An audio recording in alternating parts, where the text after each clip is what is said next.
Hello ladies and gentlemen, welcome to the show. కుజుడు మీ యొక్క వ్యయభావంలో అంటే మార్స్ ఇన్ 12th హౌస్లో మీ జాతకంలో ఉన్నట్లయితే మీ యొక్క జీవితంలో ఎటువంటి ప్రభావం చూపిస్తుంది, మీ యొక్క వ్యక్తిత్వాన్ని ఏ విధంగా ప్రభావితం చేస్తుంది, మీ జీవితాన్ని ఏ విధంగా ప్రభావితం చేస్తుంది అన్న దాని గురించి ఈ వీడియోలో తెలుసుకుందాం. ఓకే, ఒకవేళ మీ యొక్క జాతకంలో మీ కుజుడి యొక్క పొజిషన్ మీకు తెలియకపోతే కింద ఉన్న లింక్లో అంటే నా వెబ్సైట్ని విజిట్ చేయండి. అక్కడి నుంచి I will guide you. Okay, now Mars అంటే ఏంటి? మార్స్ మనలో ఉండే శక్తి, మనలో ఉండే ధైర్య సాహసాలు, మనలో ఉండే వీరోచితం, మనలో ఉండే ఫైటర్. మన జీవితంలో ఎవరితో ఫైట్ చేస్తాం, ఎందుకు ఫైట్ చేస్తాం, ఎక్కడ ఫైట్ చేస్తాం అన్నది కుజుడు రిప్రజెంట్ చేస్తుంది. అలాగే కుజుడు మనలో ఉండే డిఫెన్సివ్ మెకానిజంని రిప్రజెంట్ చేస్తుంది. కుజుడు శత్రువులకి కూడా కారకుడు, కుజుడు అప్పులకు కూడా కారకుడు, అలాగే కుజుడు మన బ్రదర్స్కి కారకుడు.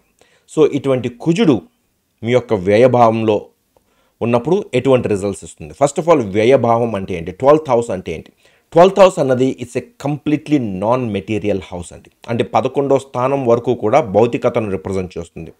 మ్యాక్సిమం బెనిఫిట్స్ అన్నీ కూడా మనం 11వ స్థానంలో చూసేస్తాం అనమాట. అంటే మెటీరియల్ వెల్త్ కావచ్చు, మెటీరియల్ డ్రీమ్స్ అండ్ అంబిషన్స్ కావచ్చు.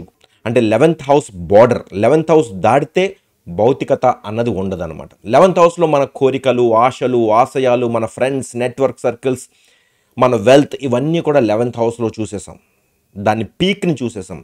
సో ఇక్కడ 11th హౌస్ని దాటితే ఇంకా భౌతికత అన్నది ఉండదన్నమాట. It's a completely spiritual house, ఆధ్యాత్మిక స్థానం అన్నమాట. ఇటువంటి ఆధ్యాత్మిక స్థానం ఏం రిప్రజెంట్ చేస్తుందంటే బేసికల్గా స్పిరిచువాలిటీ, ఆధ్యాత్మికతను రిప్రజెంట్ చేస్తుంది, నష్టాలను రిప్రజెంట్ చేస్తుంది, ఖర్చులను రిప్రజెంట్ చేస్తుంది. మన యొక్క శృంగారభరితమైన జీవితం ఏదైతే ఉంటుందో, బెడ్ ప్లెజర్స్ ఏవైతే ఉంటాయో దాన్ని కూడా 12th హౌస్ రిప్రజెంట్ చేస్తుంది. అలాగే 12th హౌస్ సుదూరమైన ప్రాంతాలను రిప్రజెంట్ చేస్తుంది. మనం ఉన్న చోటు నుంచి చాలా దూర ప్రదేశాలను 12th హౌస్ రిప్రజెంట్ చేస్తుంది. హాస్పిటల్స్ని రిప్రజెంట్ చేస్తుంది, ఆశ్రమాలను రిప్రజెంట్ చేస్తుంది. సో ఇటువంటి స్థానంలోకి కుజుడు ఏంటి? ఒక వీరుడు ఆ 12th హౌస్లో హీ ఫీల్స్ లాస్ట్ అనమాట. అంటే ఇక్కడ ఏం చేయాలో కుజుడికి అర్థం కాని పరిస్థితి అనమాట. సో 12th హౌస్ మన ఇమాజినేషన్ కూడా రిప్రజెంట్ చేస్తుంది. ఎప్పుడైతే aggressive planet, violent and aggressive planet కుజుడు 12th హౌస్లో ఉంటాడో మన ఇమాజినేషన్ అన్నది చాలా పవర్ఫుల్గా ఉండే అవకాశం ఉంటుంది. కొంతమందిని మనం చూస్తూ ఉంటాం, వాళ్ళు ఆలోచనలోకి వెళ్ళిపోతారు. ఆలోచనలోకి వెళ్ళిన తర్వాత వాళ్ళకి ఉన్నట్టుండి అగ్రెషన్ అన్నది వస్తుంది అనమాట. సో వీళ్ళకి అటువంటి పరిస్థితి ఏర్పడే అవకాశం ఉంటుంది. వీళ్ళు ఆలోచించే కొద్దీ వీళ్ళలో ఆ ఆలోచనలో ఉన్న తీవ్రత పెరిగిపోయే అవకాశం ఉంటుందన్నమాట.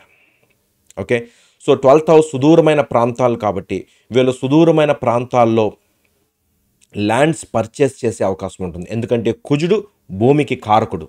సో వీళ్ళున్న చోట నుంచి చాలా దూర ప్రదేశాల్లో ఇన్వెస్ట్మెంట్స్ చేసి అక్కడ ల్యాండ్స్ని కొనుగోలు చేసే అవకాశం కూడా ఉంటుంది. లేదా కుజుడు కనుక లగ్నాధిపతి అయితే, లగ్నాధిపతి కుజుడు 12th హౌస్లో ఉన్నట్లయితే వీళ్ళు పుట్టిన చోటు నుంచి, వీళ్ళ యొక్క జన్మస్థానం నుంచి చాలా దూరంగా వెళ్ళి అక్కడ స్థిరపడే అవకాశం ఉంటుంది. అక్కడ టెక్నికల్ ఇంజనీర్గా లేకపోతే ఇంజనీర్లుగా అక్కడ స్థిరపడే అవకాశం ఉంటుంది. ఎందుకంటే కుజుడు ఇంజనీరింగ్కి కారకుడు, టెక్నికల్ స్కిల్స్కి కూడా కారకుడు కుజుడు. మనం ఈ రోజుల్లో చూస్తాం, సాఫ్ట్వేర్ ఇంజనీర్లు చాలా దూరంగా వెళ్ళి అక్కడ సెటిల్ అవుతూ ఉంటారనమాట. అలాగే 12th హౌస్ మన బెడ్ ప్లెజర్స్. సో వీళ్ళు ఈ సెక్షువల్ ఎనర్జీ అన్నది చాలా ఎక్కువ ఉండే అవకాశం ఉంటుంది. బెడ్ ప్లెజర్స్ని చాలా విపరీతంగా ఎంజాయ్ చేసే అవకాశం ఉంటుంది. కానీ మిగిలిన పరిస్థితులు కూడా చూడాలి. ఫర్ ఎగ్జాంపుల్ 12th హౌస్లో కుజుడితో పాటు శని కూడా ఉన్నాడు అనుకోండి, వీళ్ళు బెడ్ ప్లెజర్స్ని ఎంజాయ్ చేయలేకపోతారనమాట. వీళ్ళకి ఎనర్జీ ఉంటుంది కానీ వాళ్ళకి అవకాశాలు అన్నవి రావన్నమాట. ఓకే, లేదా కుజుడితో పాటు శుక్రుడు 12th హౌస్లో ఉన్నాడు అనుకోండి, విపరీతంగా వీళ్ళకి సెక్షువల్ ఎనర్జీ ఉంటుంది, సెక్షువల్ డ్రైవ్ ఉంటుంది, బెడ్ ప్లెజర్స్ని విపరీతంగా ఎంజాయ్ చేసే అవకాశం ఉంటుంది. ఓకే, సో ఇప్పుడు 12th హౌస్ నుంచి కుజుడు 3rd హౌస్ నుంచి వస్తాడు. 3rd హౌస్ అంటే ఏంటండి? 3rd హౌస్ అంటే మనలో ఉండే శక్తియుక్తులు, మనలో ఉండే స్పెషల్ స్కిల్స్. కుజుడు 3rd హౌస్ని చూసినప్పుడు, అంటే 12th హౌస్ నుంచి 3rd హౌస్ని చూసినప్పుడు వీళ్ళకి ఏదో చెయ్యాలి అన్న తపన ఉంటుంది, ఏదో సాధించాలనే తపన ఉంటుంది. ఎందుకంటే ఇమాజినేషన్ చాలా యాక్టివ్గా ఉంది. సో ఇమాజినేషన్ నుంచి 3rd హౌస్ మన యొక్క కృషి, పట్టుదలను రిప్రజెంట్ చేసే స్థానాన్ని కుజుడు చూస్తున్నాడు అనమాట. సో వీళ్ళు చాలా ఊహించుకుంటారు, ఆ ఊహలన్నింటినీ కూడా వీళ్ళు చేయాలనుకుంటారు. కార్యరూపాన్ని చేయాలి అంటే వాటిని మేనిఫెస్ట్ చేయాలి అని వీళ్ళు కోరుకుంటారనమాట. వీళ్ళకి ఆ ఎబిలిటీ కూడా ఉంటుంది. బేసికల్గా 12th హౌస్ అన్నది మీనరాశి. మీనరాశికి అధిపతి గురుడు. గురుడు కుజుడు బెస్ట్ ఫ్రెండ్స్ అనమాట. సో 12th హౌస్లో కుజుడు మంచి రిజల్ట్సే ఇస్తాడు, అంటే మిగిలిన పరిస్థితిని బట్టి. సో ఇప్పుడు కుజుడు 12th హౌస్ నుంచి 3rd హౌస్ని చూసినప్పుడు వీళ్ళకి ఎప్పుడు కూడా ఏదోటి చేయాలి, ఏదోటి సాధించాలి, సొంతంగా ఏదోటి చేయాలి అన్న తపన ఎక్కువ ఉండే అవకాశం ఉంటుంది. అలాగే వీళ్ళు చాలా అథ్లెటిక్గా కూడా ఉండే అవకాశం ఉంటుంది. ఎందుకంటే 3rd హౌస్ మన యొక్క ఎనర్జీ, అలాగే 3rd హౌస్ మన యొక్క చేతి వృత్తుల్ని రిప్రజెంట్ చేస్తుంది. కాబట్టి కుజుడు ఎప్పుడైతే 3rd హౌస్ని చూస్తాడో వీళ్ళకి కొన్ని స్పెషల్ స్కిల్స్ ఉండే అవకాశం ఉంటుంది. ఓకే, అలాగే 3rd హౌస్ మన యొక్క కమ్యూనికేషన్ స్కిల్స్ రిప్రజెంట్ చేస్తుంది అనమాట.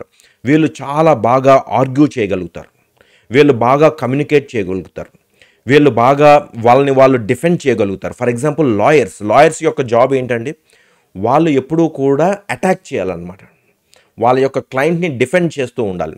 సో ఎప్పుడైతే 3rd హౌస్ని కుజుడు చూస్తాడో వాళ్ళకి అలా అటాక్ చేసి, అంటే కమ్యూనికేషన్స్ ద్వారా అటాక్ చేసే స్కిల్స్ వీళ్ళకు ఉంటాయి అన్నమాట. So they can be a very good lawyers. అలాగే 12th హౌస్ నుంచి కుజుడు 6th హౌస్ని చూస్తాడు. 6th హౌస్ అంటే ఏంటంటే మన శత్రువులు. 6th హౌస్ మన యొక్క అప్పులు, మన కాన్ఫ్లిక్ట్స్. ఎప్పుడైతే 6th హౌస్ని కుజుడు చూస్తాడో వీళ్ళకి వీళ్ళ శత్రువుల్ని డిఫీట్ చేయగలిగే శక్తి ఉంటుంది. అలాగే ఈ 6th and 12th house access ఏదైతే ఉందో ఇది కొంచెం డేంజరస్ యాక్సెస్ అనమాట. ఎందుకంటే ఈ రెండు స్థానాలు 6th house and 12th house రెండూ కూడా దుస్థానాలు. ఎప్పుడైతే కుజుడు 12th హౌస్లో ఉండి 6th హౌస్ని చూస్తాడో వీళ్ళకి జీవితం అంతా కూడా ఈ రెండిట్ల మధ్యన కూడా ఆ యుద్ధం జరిగే అవకాశం ఉంటుంది. శత్రువుల్ని ఓడించడం, శత్రువులతో ఫైట్ చేయడము, లీగల్ లిటిగేషన్స్తో ఫైట్ చేయడము, ఇది వండర్ఫుల్ ప్లేస్మెంట్ ఫర్ లాయర్స్ అనమాట. ఎందుకంటే వీళ్ళు ఎప్పుడూ కూడా ఆ ఫైట్ చేస్తూ ఉంటారు. ఓకే, ఎందుకంటే 12th హౌస్ అన్నది నష్టాలు, 6th హౌస్ అన్నది అప్పులు. సో ఈ రెండింటి మధ్యన కూడా ఈ యొక్క కుజుడి యొక్క యాక్సెస్ ఉందన్నమాట, అంటే కుజుడి యొక్క ప్రభావం ఉందన్నమాట. సో వీళ్ళు ఎప్పుడూ కూడా ఫైట్ చేస్తూ ఉంటారు, వీళ్ళ జీవితాంతం కూడా కాన్ఫ్లిక్ట్స్ని రిజాల్వ్ చేస్తూ ఉంటారు. అలాగే 12th హౌస్ నుంచి కుజుడు 7th హౌస్ని కూడా చూస్తాడు. సో 7th హౌస్ని కుజుడు చూసినప్పుడు ఇది కొంచెం కుజదోషం కలిగిస్తుంది అని అంటారు. వివాహంలో వీళ్ళకి కొన్ని ఛాలెంజెస్ వచ్చే అవకాశం ఉంటుంది. వీళ్ళ పార్ట్నర్ చాలా అగ్రెసివ్ పర్సన్ అయి ఉంటారు, లేదా ఈ వ్యక్తి ఎవరికైతే కుజుడు 12th హౌస్లో ఉంటుందో వాళ్ళు చాలా అగ్రెసివ్ పర్సన్ అయి ఉంటారు. వాళ్ళు వాళ్ళ యొక్క పార్ట్నర్ని ఎప్పుడు అటాక్ చేసే విధంగా ఉండే అవకాశం ఉంటుందన్నమాట మిగిలిన పరిస్థితులను బట్టి.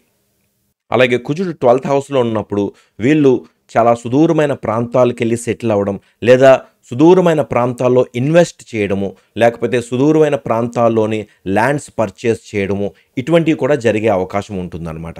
ఒకవేళ వాళ్ళు ఉన్న చోట పర్చేస్ చేసినట్లయితే, ఒకవేళ వాళ్ళు ఉన్న జన్మస్థలంలోనే పర్చేస్ చేసినట్లయితే వీళ్ళు పర్చేస్ చేసే ల్యాండ్స్ కారణంగా వీళ్ళకి నష్టాలు కూడా జరిగే అవకాశం ఉంటుంది. ఎందుకంటే 12th హౌస్ అన్నది నష్టం.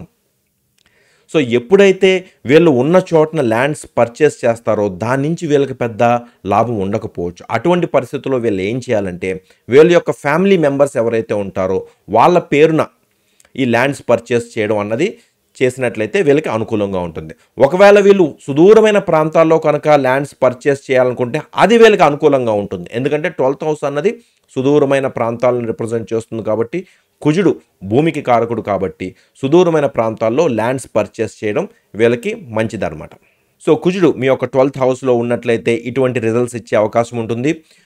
ఎప్పుడు కూడా మనం హారోస్కోప్ని హోలిస్టిక్గా చూడాలన్నమాట. ఇప్పుడు కుజుడు 12th హౌస్లో ఉన్నాడు, మిగిలిన పరిస్థితులు ఎలా ఉన్నాయి, కుజుడు 12th హౌస్లో ఉండి ఏ రాశిలో ఉన్నాడు, 12th హౌస్లో ఉండి ఆ 12th హౌస్ అధిపతి ఎక్కడున్నాడు, ఇలా ఓవరాల్గా హోలిస్టిక్గా చూడాలన్నమాట. ఓకే, సో మీ యొక్క జాతకంలో మిగిలిన గ్రహాలు ఏ పొజిషన్లో ఉన్నాయి, లేదా మీ యొక్క జాతకం ఏ విధంగా ఉంది అని తెలుసుకోవాలంటే నా వెబ్సైట్కి విజిట్ చేయండి. అక్కడ నుంచి I will guide you. Okay, so thank you so much for watching this video. మీకు కనుక ఈ వీడియో నచ్చినట్లయితే consider subscribing to this channel. Thank you so much. Keep watching Think Astro. Thank you.